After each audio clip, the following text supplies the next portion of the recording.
नमस्कार, सातै प्रदेशको ताजा खबरहरूको संगालो प्रदेश समाचारमा यहाँहरूलाई स्वागत छ। म संगीता कटुवाल। प्रदेश समाचार सुरु गरौं अहिलेसम्मका मुख्य समाचारबाट। कोरोना संक्रमण दर बढ्दै गएपछि कास्कीमा निषेधाज्ञालाई थप कडाई बनाइदै कास्कीमा निषेधाज्ञाको समय बढाएर वैशाख मसान्तसम्म पुर्याइयो।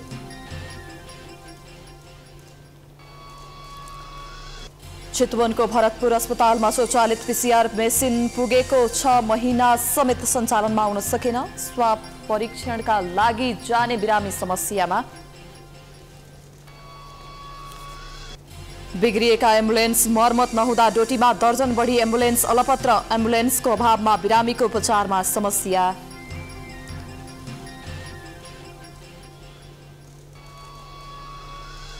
र कोरोना संक्रमितको उपचारमा देशभरका स्वास्थ्य कर्मीहरू दिनरात खटिए। ज्यानको बाजी थापेर सुनसरीका स्वास्थ्य कर्मीहरू बिरामीको उपचारमा व्यस्त।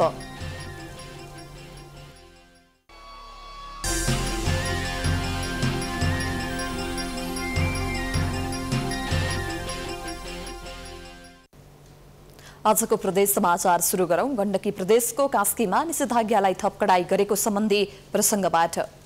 कोरोना संक्रमण दर बढ्दै गएपछि कास्कीमा निषेधाज्ञालाई थप कडाई गरी समयावधि लम्ब्याइएको छ। गत 15 गतेदेखि लागू गरिएको निषेधाज्ञाको समय बढाएर वैशाख मसान्तसम्म पुर्याएको छ। त्यस्तै निषेधाज्ञाको समयमा सर्वसाधारण बाहिर निस्कन थालेपछि निषेधाज्ञालाई थप कडाई गरिएको छ। अति आवश्यकता सवारी साधन र पसल व्यवसाय भन्दा अन्यलाई सञ्चालनमा पूर्ण रूपमा रोक लगाइएको छ। औषधि पसलहरू 24 घण्टा खोल्न पाउनेछन्, तर खाद्यान्नका पसलहरूलाई दिनमा एकपटक बिहान 9 बजेसम्म मात्र खोल्न दिएको छ। सर्वसाधारणलाई बिना काम घरबाट बाहिर ननिस्कन प्रशासनले आग्रह गर्दै आएको छ। कास्कीमा संक्रमितको दर बढ्न थालेपछि अस्पतालमा बेडको अभाव हुन थालेको छ। यसपालिको जुन यो वेबमा चाहिँ के देखिएको छ त भन्दाखेरि उमेर समूह एकदम कम उमेर समूहको, विशेष गरी वयस्क उमेर 20 देखि 50 वर्षभित्रको उमेर समूह एकदमै बढी प्रभावित छ है। र पहिलाको बिरामीहरू चाहिँ धेरै बिरामीहरू अक्सिजनको मात्रा एकदमै कम मात्रामा चाहिने हुन्थ्यो भने अहिलेको बिरामीहरूमा अक्सिजनको मात्राको एकदमै धेरै चाहिने किसिमका बिरामीहरू आउनु भएको छ। र त्यो अनुसार हामीले अक्सिजनको व्यवस्थापन गर्नलाई पनि हामीलाई घरिघरि हम्मे पर्ने स्थिति भएको छ। निषेधाज्ञाको समयमा चलाइएका 212 सवारी साधनलाई प्रहरीले नियन्त्रणमा लिएको छ। पोखराका विभिन्न स्थानमा गरिएको चेक जाँचका क्रममा सवारी साधनहरू नियन्त्रणमा लिएको हो। यस्तै निषेधाज्ञाको अवज्ञा गर्दै घर बाहिर निस्केका सर्वसाधारणहरूलाई प्रहरीले केही बेर होल्ड गरेर राख्ने र कोरोना भाइरस संक्रमण सम्बन्धी जानकारी र यसको असरका विषयमा सम्झाई बुझाई फर्काउने गरेको छ। गण्डकी प्रदेशका 11 जिल्ला मध्ये कास्की सबैभन्दा बढी कोरोना संक्रमणबाट प्रभावित जिल्ला भएको छ।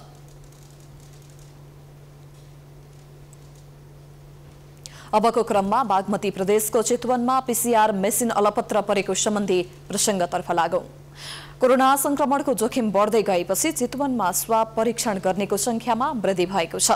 भरतपुर कोभिड-19 परीक्षण प्रयोगशालामा स्वाब दिनेको संख्या बढेको छ। स्वाब परीक्षणका लागि प्रयोगशालामा कर्मचारीको अभाव देखिएको छ। परीक्षणका लागि प्रयोगशालामा राखिएको स्वचालित पीसीआर मेसिन सञ्चालनमा नआउँदा रिपोर्ट ढिलो आउने गरेको स्थानीयको गुनासो छ। भरतपुर अस्पतालको सेवालाई छिटो र भरपर्दो बनाउन स्वास्थ्य विभागले स्वचालित पीसीआर मेसिन गत मङ्सिर महिनामा अस्पताललाई उपलब्ध गराएको थियो। तर अस्पतालले अहिलेसम्म मेसिन प्रयोगमा नल्याउँदा स्थानीयले समयमा सेवा पाउन सकेका छैनन्। जसको मारमा प्रयोगशालाका कर्मचारीहरू परेका छन् भने सेवाग्राहीले पनि अघिल्लो दिन दिएको स्वाबको रिपोर्ट भोलिपल्ट मात्रै पाउने गरेका छन्। स्वाबमा दैनिक 200 बढी स्वाब आउन थालेको प्रयोगशालाका कर्मचारीको भनाइ छ।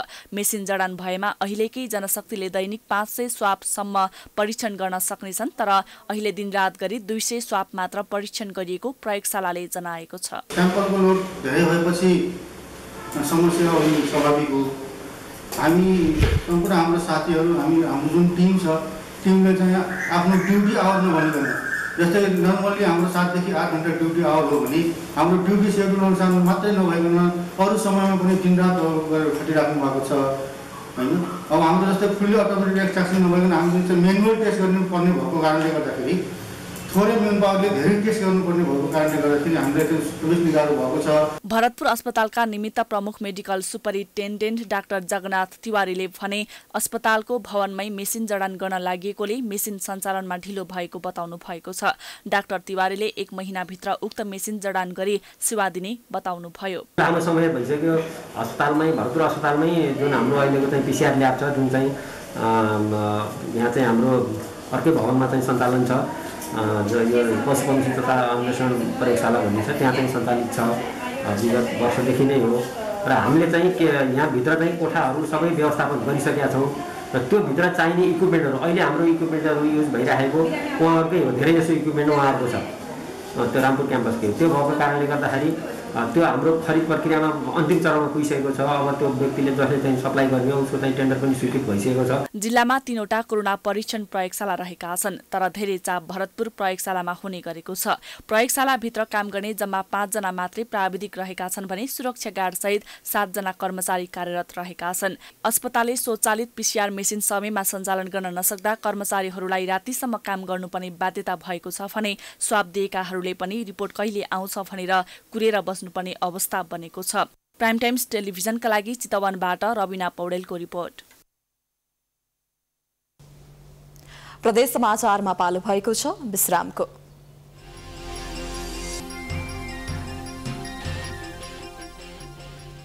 विश्रामपछि स्वागत छ। अब लागौं सुदूरपश्चिम प्रदेशको डोटीमा एम्बुलेन्स अभाव भएको सम्बन्धी समाचारतर्फ। डोटीको सदरमुकाम सिलगढीमा बिरामी ओसार पसार गर्न एम्बुलेन्स अभाव देखिएको छ। सदरमुकाममा 2वटा मात्र एम्बुलेन्स सञ्चालनमा रहेका छन्। जिल्ला अस्पताल डोटीका 2 र दिपायल सिलगढी नगरपालिकाको 1 एम्बुलेन्स प्रयोगमा रहेका कारण अभाव देखिएको हो। एम्बुलेन्स बिग्रिएपछि मर्मत नभएका कारण सदरमुकाममै एम्बुलेन्सको अभाव भएको स्थानीयको भनाइ छ। दिपायलमा रहेको शैलेश्वरी अस्पताल र चोपडा हस्पिटलका 2वटा मात्र एम्बुलेन्स प्रयोगमा रहेको स्वास्थ्य कार्यालय डोटीले जानकारी दिएको छ। जिल्ला अस्पताल डोटीको 1 एम्बुलेन्स बिग्रिएको र अर्को क्षति प्रादेशिक अस्पताल कैलालीमा रहेको जिल्ला अस्पताल डोटीका अध्यक्ष यज्ञराज जोशीले जानकारी दिनुभयो। दिपायल सिलगढी नगरपालिकाको एम्बुलेन्स पनि बिग्रिएको र मर्मतका लागि कैलालीमा लगिएको नगर प्रमुख मन्जु मलासीले बताउनु भएको छ। 50 शैय्याको सुजङ अस्पताल पनि एम्बुलेन्स विहीन रहेको छ। जिल्लामा 15वटा एम्बुलेन्स रहेको अवस्थामा जिल्ला सदरमुकाम सिलगढीमा रहेका 3वटा एम्बुलेन्स एक साता बिग्रदा एम्बुलेन्सको अभाव भएको हो। एम्बुलेन्स अभाव भएपछि संक्रमित तथा अन्य बिरामीलाई थप उपचारका लागि बाहिर लैजान समस्या हुने गरेको छ। कोरोना संक्रमित बिरामीलाई बोक्नका लागि डोटीका एम्बुलेन्स चालक अनिच्छुक देखिएका छन्। कोभिड नियन्त्रण सम्बन्धी न्यूनतम सुरक्षा सावधानी नभएको भन्दै एम्बुलेन्स चालकले कोरोनाका बिरामी बोक्न मानेका छैनन्। अब लागौं प्रदेश 2 को बारामा निषेधाज्ञा जारी गरेको सम्बन्धी प्रसंगतर्फ। कोरोना संक्रमितको संख्या बढ्दै गएपछि जिल्ला प्रशासन कार्यालय बाराले आजदेखि अनिश्चितकालीन निषेधाज्ञा जारी गरेको छ। जिल्ला कोभिड संकट व्यवस्थापन केन्द्र र 16 पालिकाका प्रमुखहरूबीच भएको संयुक्त बैठकले आज बिहान 10 बजेबाट आज बिहान 6 बजेबाट लागू हुने गरी अनिश्चितकालीन निषेधाज्ञा लागू गरेको हो। जारी आदेश अनुसार अति आवश्यक काम बाहेक घर बाहिर ननिस्कन र निस्कनै परे जनस्वास्थ्यका मापदण्ड पालना गरी मात्र बाहिर निस्कन प्रशासनले निर्देशन दिएको छ। दैनिक उपभोग्य वस्तुको बिक्रीका लागि सम्बन्धित स्थानीय तहले तोकेका ठाउँमा भीडभाड नगरी भौतिक दूरी कायम गरी सञ्चालन गर्ने, अत्यावश्यक कार्यालयहरू बाहेक अन्य सम्पूर्ण कार्यालय बन्द रहने बाराका प्रमुख जिल्ला अधिकारी सुरेन्द्र पौडेलले जानकारी गराउनु भएको छ। एम्बुलेन्स, मालवाहक सवारी साधन बाहेक सम्पूर्ण निजी र सार्वजनिक सवारी साधन सञ्चालनमा रोक लगाइएको छ। यस्तै खाद्यान्न, सागसब्जी, माछा मासु, औषधि उपकरण बिक्री गर्ने बाहेकका पसल शनिबार बाहेक प्रत्येक दिन बिहान 6 बजेदेखि 11 बजेसम्म मात्र स्वास्थ्यका मापदण्ड अपनाई सञ्चालन गर्न सकिने जिल्ला प्रशासन कार्यालयले जानकारी गराएको छ। निषेधाज्ञा जारी गरेपछि बजार क्षेत्र सुनसान भएको छ। सर्वसाधारणहरू सुरक्षित भई घरमै बसेका छन् भने अति आवश्यक कामका लागि बाहेक अन्य कामका लागि हिँडडुलमा प्रहरीले चेक जाँच गरेको छ। प्रदेश समाचारमा पुनः पालो भएको छ विश्रामको।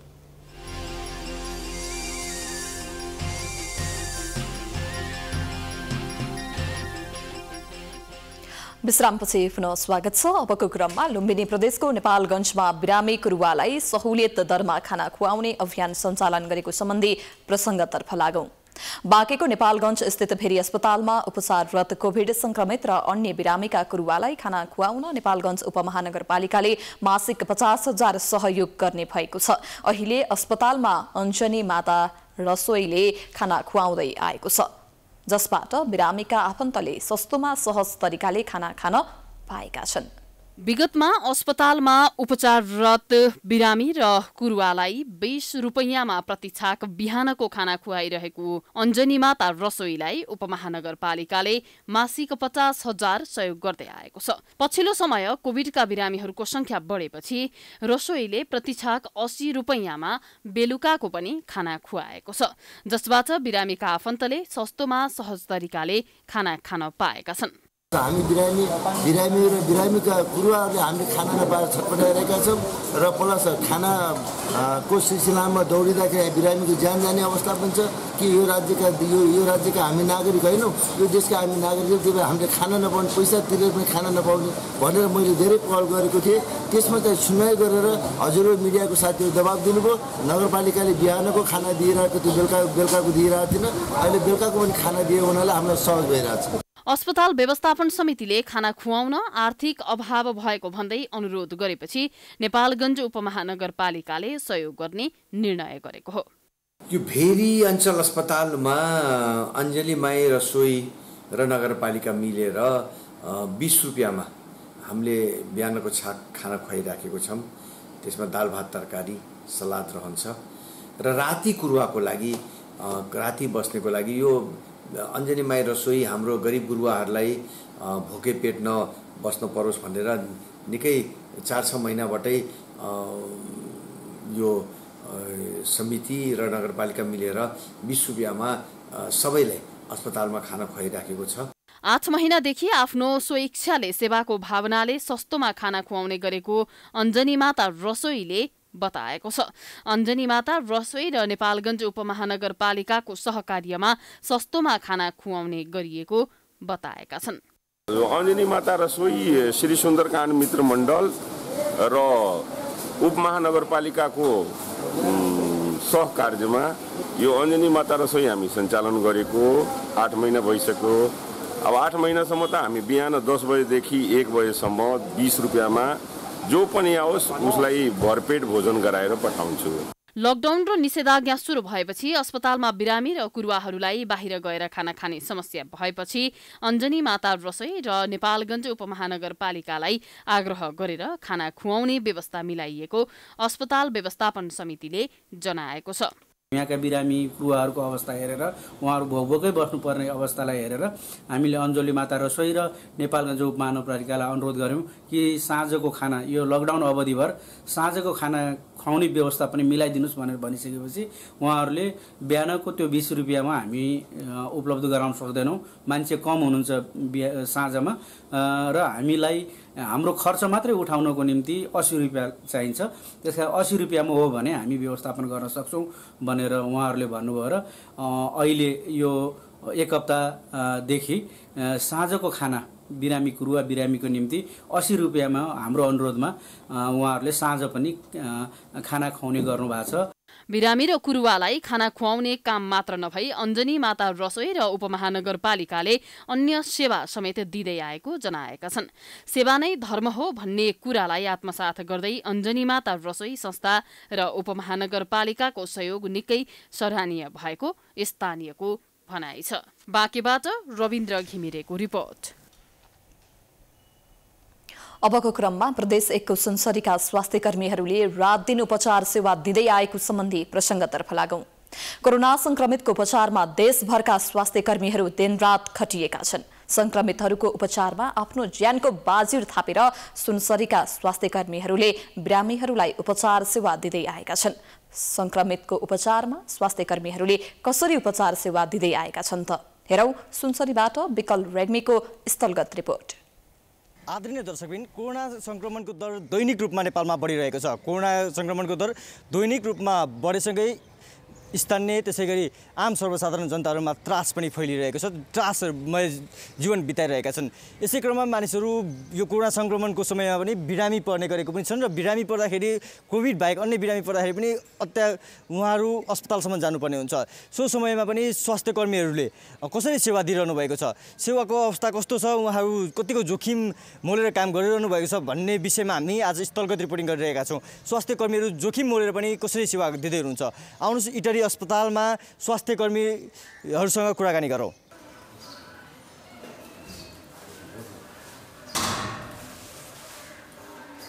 आउनुहोस् उहाँसँग कुराकानी गरौँ। अहिले यो कोरोना सङ्क्रमणको दोस्रो लहर चलिरहेको छ होइन, कसरी काम गरिरहनु भएको छ?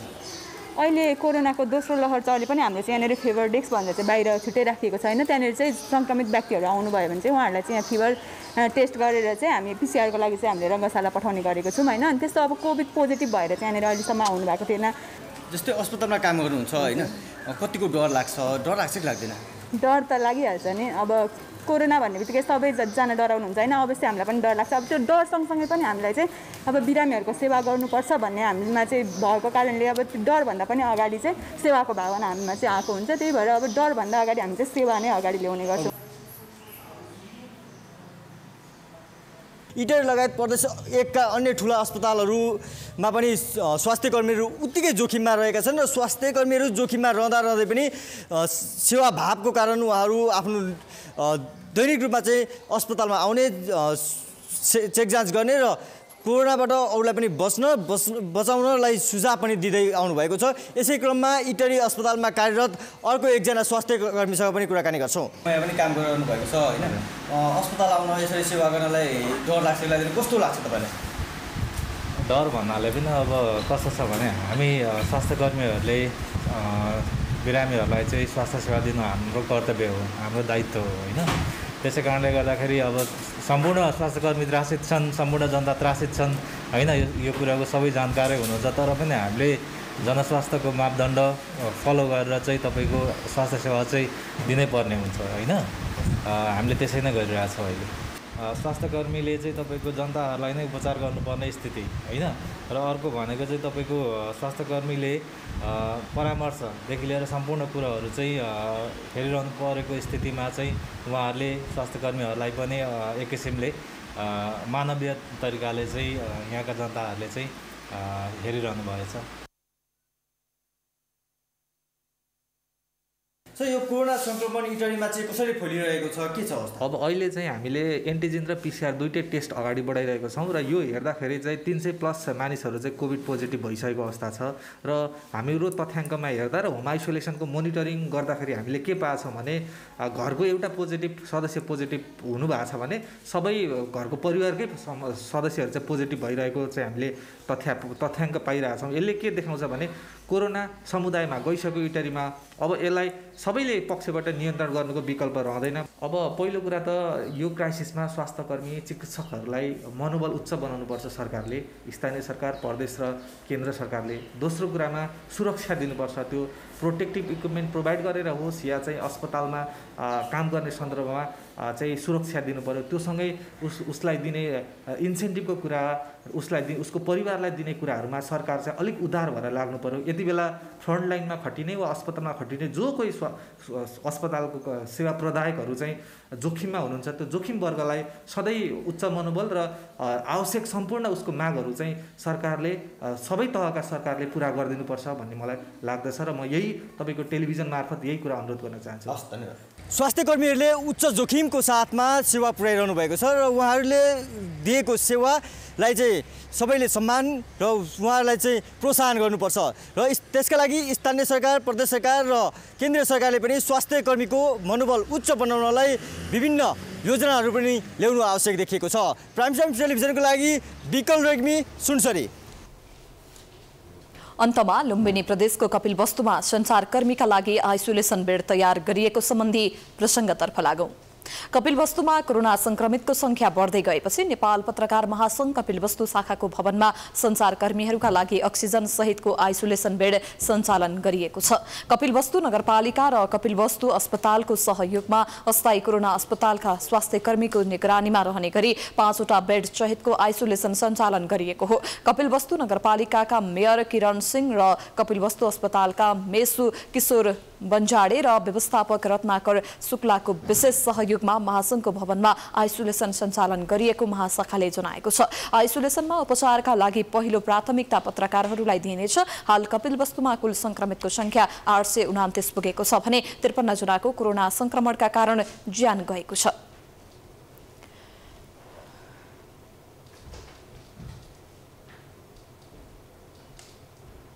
यो सँगै हामी प्रदेश समाचारको अन्त्यमा आइपुगेका छौं। जाँदा जाँदै प्रमुख समाचार पुनः एकपटक। कोरोना संक्रमण दर बढ्दै गएपछि कास्कीमा निषेधाज्ञालाई थप कडाई बनाइदै कास्कीमा निषेधाज्ञाको समय बढाएर वैशाख मसान्तसम्म पुर्याइयो।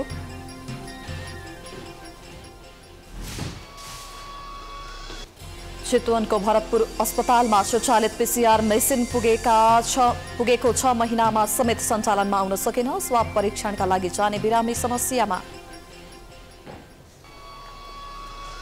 बिग्रिएका एम्बुलेन्स मर्मत नहुँदा डोटीमा दर्जन बढी एम्बुलेन्स अलपत्र। एम्बुलेन्सको अभावमा बिरामीको उपचारमा समस्या।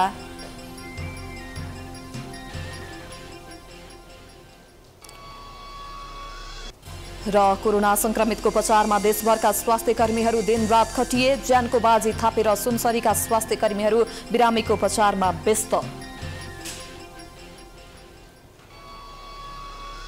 प्रदेश समाचार अहिलेलाई सकियो। हेर्दै गर्नुहोला प्राइम टाइम्स टेलिभिजन। नमस्कार।